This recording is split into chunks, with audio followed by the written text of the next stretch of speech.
Whether you're spreading it on a sandwich or mixing a tuna salad, mayonnaise is a staple American condiment. One popular story says mayonnaise was first created in the port city of Mahon in Spain in the 1700s. In the early 20th century, mayonnaise became industrialized as food companies learned how to produce it in large quantities using machines. The process begins with the main ingredients arriving at the factory in bulk tankers instead of small containers.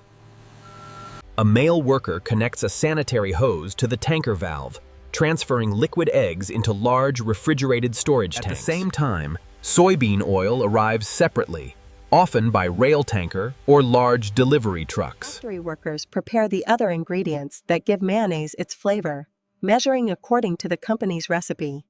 The next step is to create what the factory calls a slurry, a liquid mixture that contains vinegar, salt, and spices. The computerized system uses flow meters and automated valves to control the ratio of ingredients very precisely. This is the most important step, where liquid ingredients turn into a thick, creamy sauce. This process is called emulsification. Egg yolks contain natural emulsifiers that help suspend oil droplets in the liquid. As the mixer continues spinning, the liquid gradually thickens and turns into mayonnaise within just a few minutes. Before the mayonnaise can be packaged, the factory must make sure every batch meets strict quality and food safety standards.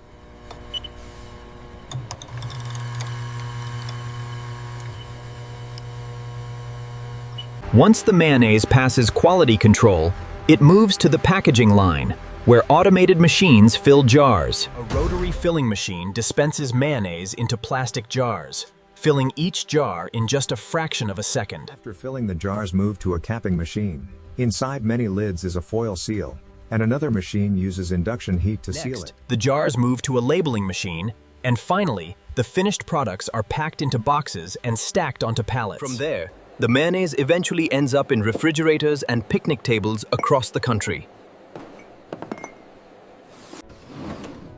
Opening the freezer for a late-night snack often brings you face-to-face with a classic frozen pizza. Pizza originally comes from Italy, especially the city of Naples, where flatbread with tomatoes and cheese became popular. Frozen pizza became popular after World War II, when refrigerators and freezers became common in American homes. The frozen pizza process begins with making the dough.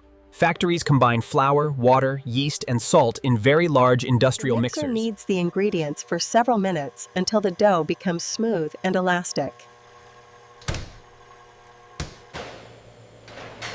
After mixing, the dough is transferred to large containers, where it is allowed to rise. Once the dough has risen, it is moved to a chunking machine that divides the large mass into smaller pieces for a single pizza crust. The dough moves to a sheeting machine that rolls it into flat sheets, ensuring every pizza crust is uniform. The dough passes through a docking machine that pokes small holes across the surface to prevent large air bubbles.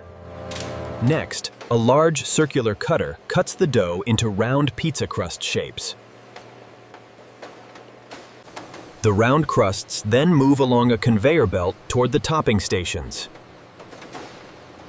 First, tomato sauce is applied to each crust, usually by a machine that pours a measured amount onto the center. Next, the pizzas move under a cheese applicator that spreads shredded mozzarella evenly across the sauce. After the cheese, toppings are added automatically by topping machines, controlled by computers for consistency. Once the pizzas are assembled, they travel on conveyor belts into a large freezing tunnel with extremely cold air. Quick freezing is important because it preserves the texture. Blast freezing freezes rapidly, maintaining the quality. By the time they exit the freezer tunnel, the pizzas are hard and ready for packaging. An overwrapping machine covers each pizza with plastic film to protect it from moisture and air. Robotic arms or automated pushers place each wrapped pizza into a cardboard box. Finally, the pallets are loaded onto trucks and shipped to distribution centers. You open the fridge, take out a block of cheddar cheese, and slice a piece for a sandwich.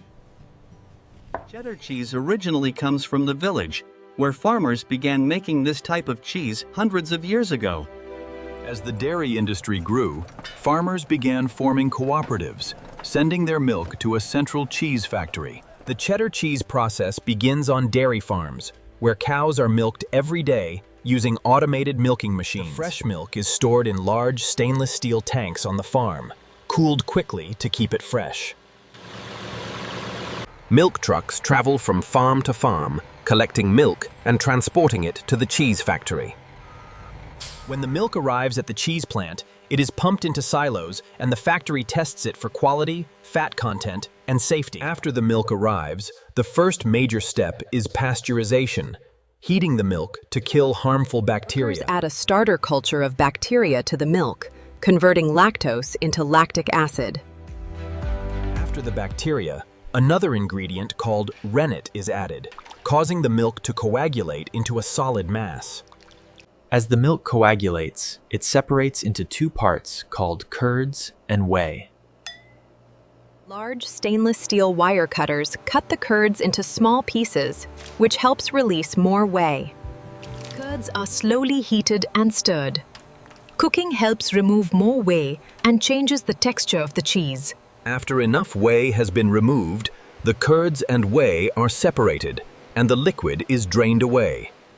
Salt is added to the curds to improve flavor, help preserve the cheese, and control moisture levels. The curds are placed into molds and pressed together to form large blocks of cheese. These blocks can weigh between 40 and 60 pounds each, giving the cheese its final shape. Once pressed, the cheese blocks are moved to aging rooms, designed specifically for cheese maturation. Aging is the most important step. Bacteria break down proteins and fats, creating complex flavors. Sharp cheddar may be aged for a year or more. Cheese graders regularly test the cheese by taking small samples to evaluate texture, smell, and flavor. Once the cheese has aged and passes quality testing, industrial cutting machines slice the large blocks into smaller pieces. The cheese is sealed in plastic packaging, using vacuum sealing machines to preserve it and prevent mold. Sealed cheese packages are labeled, with varieties indicated by how long they were aged. Finally, the boxes are stacked onto pallets and shipped to supermarkets. From mayonnaise to pizza and cheese, these everyday foods all start with simple ingredients but go through very different factory processes. Which surprised you most?